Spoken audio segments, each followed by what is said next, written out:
Hello, good morning. ഇന്ന് ബ്രേക്ക്ഫാസ്റ്റിന് ബ്രെഡും പാലും ഒക്കെയാണ്. ഇന്ന് സിമ്പിളായിട്ട് കഴിച്ചിട്ട് പോകേണ്ട ഒരു സംഭവമുണ്ട്. അപ്പം എല്ലാവർക്കും welcome back our YouTube channel. അപ്പം ഞങ്ങൾ കേശൂട്ടനെയൊക്കെ രാവിലെ ഉണർത്തി അവിടെ ഇവിടെയായിട്ട് കിടന്നുറങ്ങുവാണ് കേശൂട്ടൻ. അതിനുള്ള ബ്രെഡും പാലൊക്കെ എടുത്ത് വെച്ചു. ഞങ്ങളൊരു ട്രാവലിന് ഉള്ള പോക്കാണ്. ഇന്ന് ടൂറൊന്നുമല്ല, ഒരു അമ്പലത്തിലോട്ട് പോവാണ്. അതിനായിട്ട് രാവിലെ എണീറ്റ് നല്ല ഫ്രഷായി, ഹെവി ആയിട്ട് കഴിക്കാനൊന്നും പറ്റത്തില്ല, രാവിലെ ഇറങ്ങണം. പിന്നെ അമ്പലത്തിലേക്കൊക്കെയാണല്ലോ പോകുന്നത്. അപ്പോൾ ലൈറ്റായിട്ട് എന്തെങ്കിലും ഇറങ്ങണ ബ്രെഡും പാലും ഒക്കെ ആക്കിയത് ചേർന്ന് ചായ ഇട്ട് ഞങ്ങൾ ഫ്രഷായി ഇറങ്ങി. കേശൂട്ടൻ അച്ഛൻ്റെ പുറയാണ് എവിടെയെങ്കിലും പോവുക. കാരണം എന്ന് വെച്ച് കഴിഞ്ഞാൽ അതിന് ഫ്രണ്ടിൽ, വണ്ടിയുടെ ഫ്രണ്ടിൽ കയറണം, ഗേറ്റ് അതിന് തനിയെ തുറക്കണം, അങ്ങനെയുള്ള കുറച്ച് നിർബന്ധങ്ങളൊക്കെ ഉണ്ട് കേശൂട്ടന്. പിന്നെ ഗേറ്റ് തുറക്കാൻ ആദ്യം ഓടി 10-35 കിലോമീറ്റർ ട്രാവൽ ചെയ്യേണ്ടതുകൊണ്ട് ഫ്രണ്ടിൽ എന്തായാലും ഇരുത്താൻ പറ്റത്തില്ല.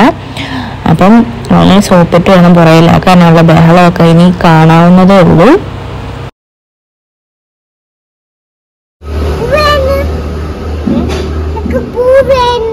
പൂ വേണം.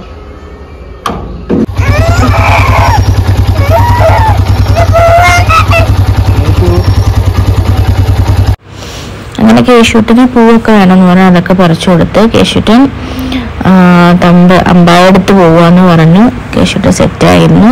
35 കിലോമീറ്റർ ട്രാവൽ ചെയ്യേണ്ട ഈ അമ്പലം ഏതാന്ന് വെച്ച് കഴിഞ്ഞാൽ തിരുവരാണിക്കുളത്തോട്ടാണ് ഞങ്ങൾ പോകുന്നത്.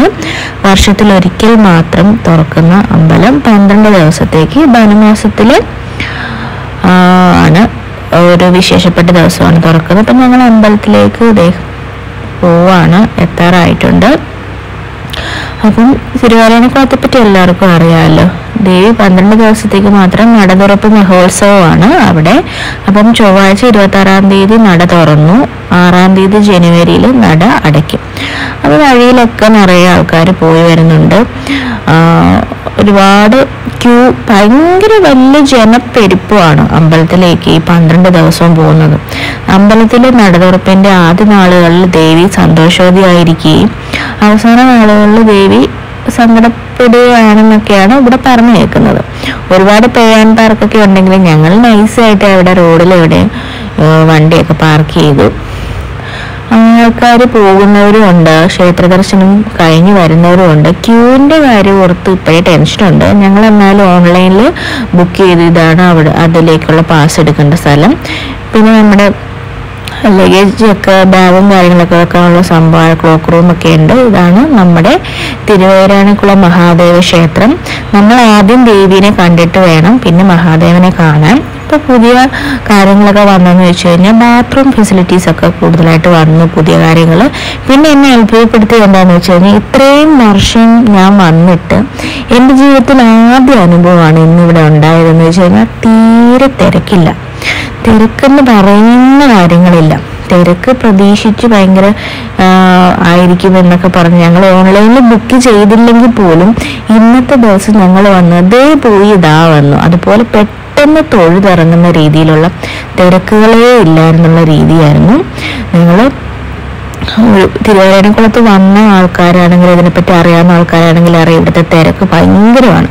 അതിനപേക്ഷിച്ച് ഞാൻ ഇത്രയും നാളും വർഷങ്ങളിൽ വന്നപ്പം ഇതുപോലൊരു തിരക്ക് വരുന്ന ദിവസം ഉണ്ടായിട്ടില്ല. അങ്ങനെ ഞങ്ങൾ പെട്ടെന്ന് ക്ഷേത്ര ദർശനമൊക്കെ കഴിഞ്ഞു. തിരക്ക് കുറവാണെന്നുണ്ടെങ്കിലും അമ്മയെ ഒരുപാട് നേരം നമ്മളെ നിർത്തി കാണിക്കത്തൊന്നുമില്ല. ദേവിയെ കണ്ടു കഴിഞ്ഞിട്ട് മഞ്ഞൾപ്പറ ഇട്ടു ചേട്ടനും കേശൂട്ടനുമായിട്ട്.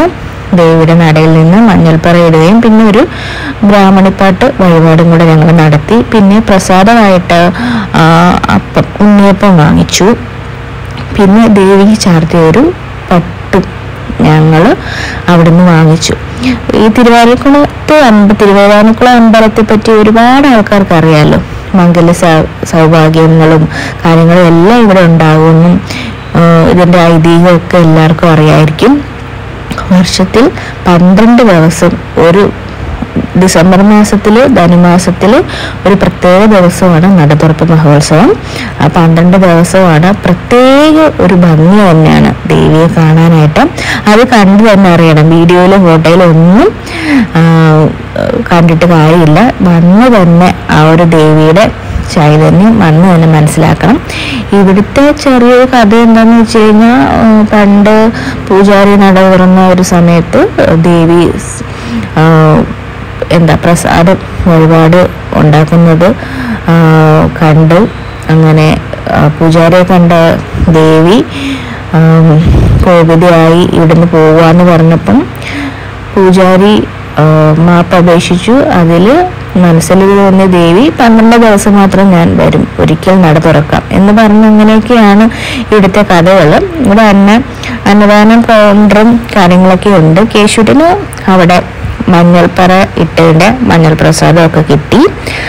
അതിനുശേഷം ഞങ്ങൾ പട്ടൊക്കെ വാങ്ങിച്ചിട്ട് ചെറിയൊരു വന്ന വഴിയല്ല നമ്മൾ തിരിച്ചു പോകേണ്ടത്, ഇപ്പുറത്തെ ഓപ്പോസിറ്റ് സൈഡിൽ കൂടെയാണ് നമുക്ക് തിരിച്ചു പോകേണ്ടത്.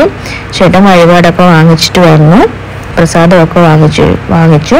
പിന്നെ അന്നദാനത്തിന് ആൾക്കാർക്ക് താല്പര്യം ഉണ്ടെങ്കിൽ നമ്മളാൽ പറ്റുന്ന രീതിയിലുള്ള പൈസ നമുക്കവിടെ ഇടാം.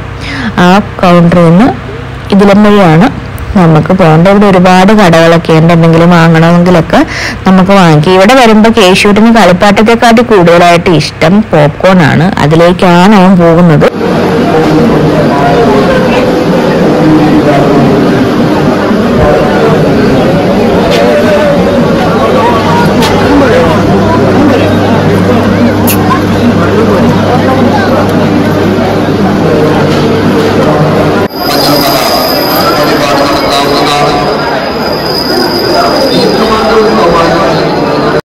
പിന്നെ കേശുവിന് ഇഷ്ടപ്പെട്ട പോപ്കോണൊക്കെ വാങ്ങിച്ചു. ഞങ്ങൾ രാവിലെ ഒന്നും കഴിച്ചിട്ടല്ലല്ലോ ഇറങ്ങിയത്, ബ്രെഡൊക്കെ ഒരെണ്ണമൊക്കെയാണ് കഴിച്ചത്. പിന്നെ ചേട്ടൻ ബജ്ജി വാങ്ങിച്ചു കഴിക്കാനായിട്ട്. ചേട്ടൻ ഇങ്ങോട്ട് വിശക്കുന്നെന്ന് പറഞ്ഞു. പിന്നെ ഒരു കുലുക്കി സർബത്തും കുടിക്കാമെന്ന് വെച്ചു. ഒരെണ്ണം വാങ്ങിച്ചിട്ട് ഞങ്ങൾ രണ്ടുപേരും വന്ന് കുടിച്ചത്. ഞാൻ ഒരുപാട് കുടിക്കത്തില്ല, ഞാൻ എന്തും വേസ്റ്റ് ചെയ്യുന്ന ആളാണ്, അതുകൊണ്ട് രണ്ടെണ്ണം വാങ്ങിച്ച പണി പാളും. പിന്നെ കേശുവിൻ്റെ ഇഷ്ട സംഭവമാണ് ഈ കോളിഫ്ലവർ. അങ്ങനെ അതെല്ലാം കഴിച്ചിട്ട് ഞങ്ങൾ കേശുവിൻ ഡ്രസ്സൊക്കെ ആയിട്ട് ഞങ്ങൾ പോവാണ്. നമ്മൾ ഇതാണ് ഇപ്പം കാണിച്ച സ്ഥലത്തുനിന്നാണ് അന്നദാനം. കേശുവിന് കണ്ണാടിയൊക്കെ വാങ്ങിക്കാൻ വേണ്ടി ഞങ്ങൾ വാങ്ങിച്ചില്ല, കൊള്ളത്തില്ലായിരുന്നു. അന്നദാനം 10 മണിയാ കഴിഞ്ഞു. ഞങ്ങൾ 10:30 അവിടെ നിന്ന് ഇറങ്ങിയപ്പോൾ അപ്പം തന്നെ അന്നദാനത്തിൻ്റെ അവിടെ ആൾക്കാർ കയറി ഒന്ന് നിൽക്കുക. ഇപ്പോഴും എന്തിനാ ചോറിനാൻ പോകുന്നത് ഞങ്ങളങ്ങ് വിചാരിച്ച്. ഞങ്ങൾ എന്തായാലും വീട്ടിൽ പെട്ടെന്ന് തിരിച്ചെത്തി. ഇന്ന് പെട്ടെന്നൊരു ക്ഷേത്ര ദർശനമായിരുന്നു, ഭയങ്കര ഒരു അനുഭവമായിരുന്നു. എൻ്റെ കണ്ണിനൊരു ഇൻഫെക്ഷനും കിട്ടിയിട്ടുണ്ട്. അപ്പോൾ ഇതൊക്കെയായിരുന്നു ഞങ്ങളുടെ ഇന്നത്തെ വിശേഷം. അപ്പോൾ അടുത്ത വീഡിയോ ആയിട്ട് നമുക്ക് വീണ്ടും കാണാം. പിന്നെ ഞങ്ങൾ കുറച്ച് ഫോട്ടോസ് ഒക്കെ എടുത്ത് അവിടെ എൻ്റെ കണ്ണിന് ചെറിയൊരു പണി കിട്ടിയിട്ടുണ്ട്. അപ്പോൾ അടുത്ത വീഡിയോ ആയിട്ട് നമുക്ക് വീണ്ടും കാണാം.